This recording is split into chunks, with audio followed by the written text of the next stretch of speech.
what we're going to do. Yeah. Hi, welcome to Tailgate Talks. My name is Aric and this is Tyson Martinmaas, and we're both agronomists here at Farmers Co-op Society.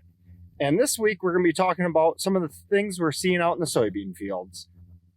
And I think we should probably start off with maybe staging soybeans right now.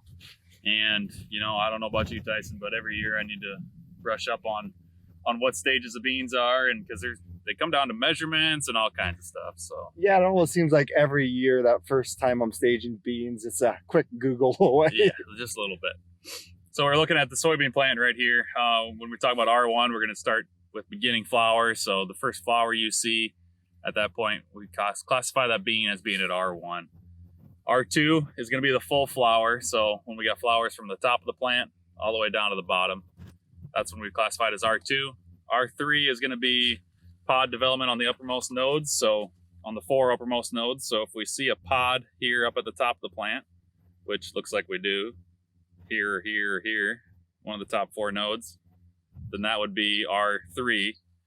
R4 is the same thing basically, but we got to measure the length of the pod. So 3/4 of an inch. I don't know if that's quite there yet. So we're probably between R3 and R4.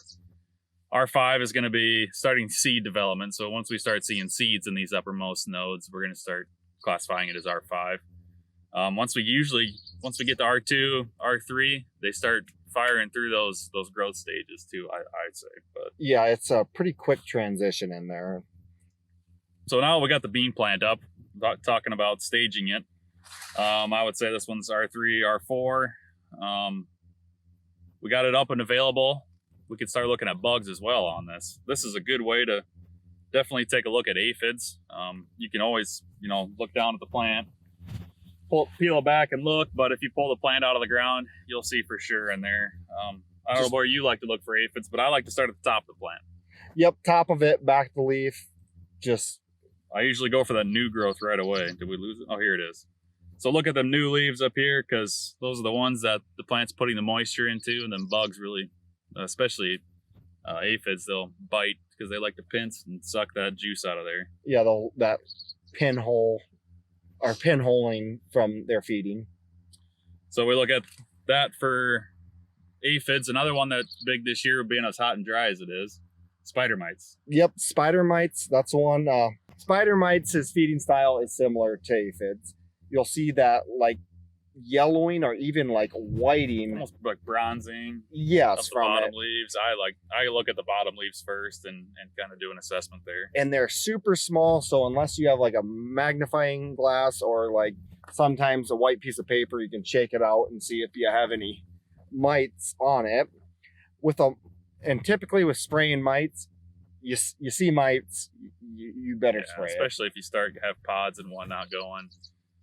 There are some thresholds. I think if you got pods, if you see speckling or from spider mites on 10% of the leaves, you should probably spray it. And with aphids, what's the thresholds? 250, greater than 250 on a plant. And I would say don't wait for the 250. If you're out there and you're counting them 200, it don't take long for them to multiply. That's for sure. Yeah, it's better to go out there and spray it. So with spraying mites, say you scout your field and you have mites and aphids, are there certain chemicals that will kill both? There are some. Lorsban at a high rate will knock down those mites. It gets a little spendy, but other than that, you're going to have to use a miticide to knock those mites down. And that's going to be about the only 2 things that are going to work against it. Just throwing your regular bifenthrin out there isn't gonna do the job on mites. And there's some of those products that will actually flare that population of that mites. And you kill beneficials like ladybugs and all that, and then aphids will take off, and yeah, it's not good then. So it's kind of discuss with your agronomist and find out what the correct insecticide is for you. And the good thing, when would you say is too late to spray an insecticide? For aphids, R5 is about the time you don't got to worry about them anymore. On mites, though, I would keep an eye on that throughout the year as long as the plant's growing, definitely. So if you have any questions about insecticides, scouting soybeans, reach out to your local FCS agronomist or click the link in the description and find out who your local agronomist is. Thank you for joining us and have a good day. Hi, welcome to Tailgate talks. Fail. You'll see it's kind of like they're also a sucking spider mites is. Nice. Do we have to record another? Kind of nailed it.